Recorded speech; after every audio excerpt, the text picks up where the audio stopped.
দিয়েছেন DMP commissioner Habibur Rahman. সন্ত্রাসীদের video বার্তা উদ্ধারের দাবি।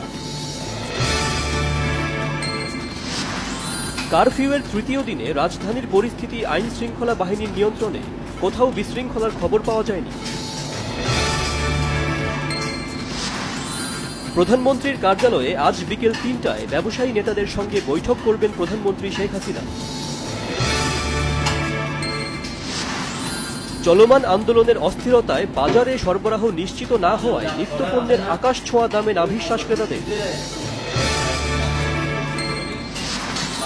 চলমান সংকটে উৎপাদন ব্যাহত হবার চেয়েও পোশাকের ক্রয় আদেশ অন্য দেশে চলে যাওয়ার শঙ্কায় পোশাক মালিকরা।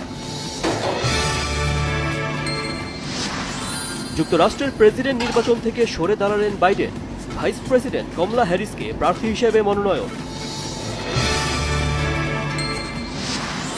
ভুটানের বিপক্ষে দুটি আন্তর্জাতিক প্রীতি ম্যাচ খেলতে থিম্পু গেল বাংলাদেশ নারী ফুটবল দল। বুধবার প্রথম ম্যাচ।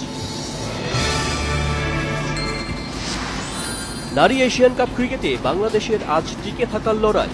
কলম্বোয় সন্ধ্যা ৭টায় টাইগ্রেসদের প্রতিপক্ষ থাইল্যান্ড।